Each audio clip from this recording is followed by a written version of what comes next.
Hi everyone, welcome back to my channel. This is Dr. Farida Rajan Ibrahim Omar Sundi, and today I'm going to discuss diabetes, so the causes, the symptoms, the treatment and prevention.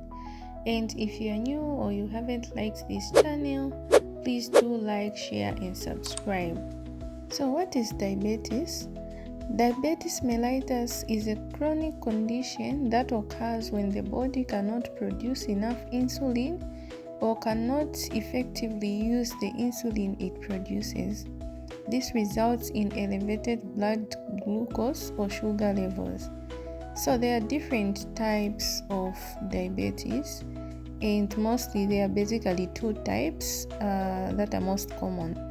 So what are these types? So we have type 1 diabetes, which is due to an autoimmune destruction of pancreatic B cells, and this results in the body not producing any insulin. And type 1 diabetes usually occurs in children or young adults, and this mostly requires lifelong insulin therapy. So coming to the second type, we have type 2 diabetes, which is caused due to insulin resistance and relative insulin deficiency. So for type 2, mostly it's common in adults, especially those with obesity and sedentary lifestyles. So for this is managed with lifestyle changes, oral drugs, and plus or minus insulin. The other type is the gestational diabetes, which develops during pregnancy. It usually resolves after childbirth but increases risk of developing type 2 DM later in life. So what are the causes and risk factors of diabetes? So for type 1, mostly the risk factors include genetic predisposition, autoimmune reactions, and viral infections such as the Coxsackie virus.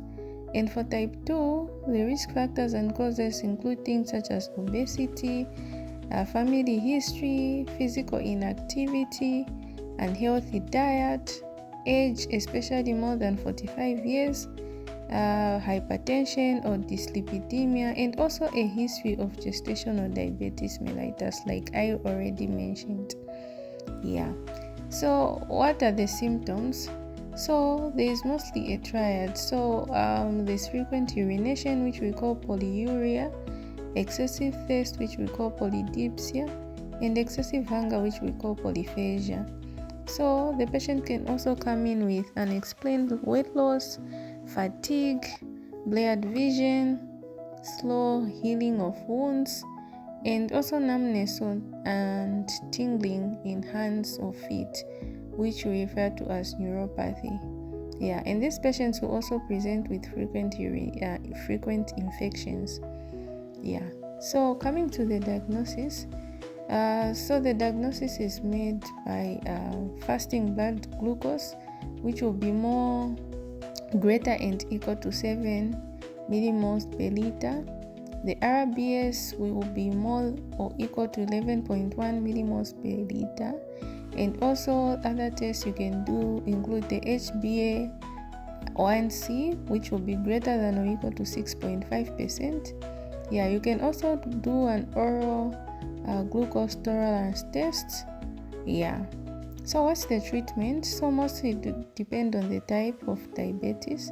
So for type 1, mostly it's insulin therapy, blood sugar monitoring, and having a healthy diet and physical activities.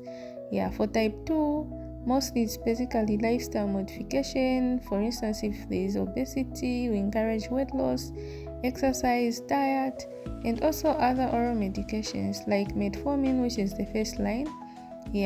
Sulfonylureas as well can be given. And insulin sometimes if need be. And for gestational diabetes, mostly this one will include things such as diet and exercise, and insulin if glucose targets are not met. So what are the complications? Complications include DKA, which is diabetic ketoacidosis, and this mainly occurs in type 1 DM.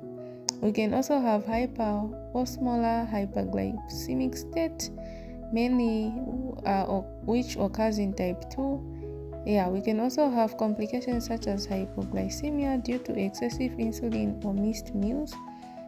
We can have eye problems such as diabetic retinopathy, which will lead to blindness.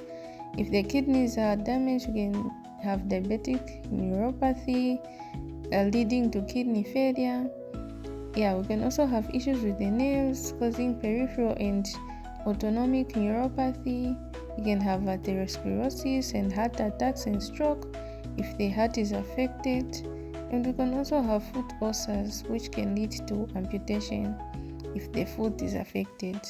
Yeah, so how do you prevent it? For type 1, mostly there are no preventable measures currently, but for type 2, you maintain a healthy weight, eat a balanced diet, low in sugar and fat, exercise regularly, avoid smoking, and control BP. Yeah, so that was just a brief presentation on diabetes. See you in the next video. Make sure you share, like, and subscribe. Thank you.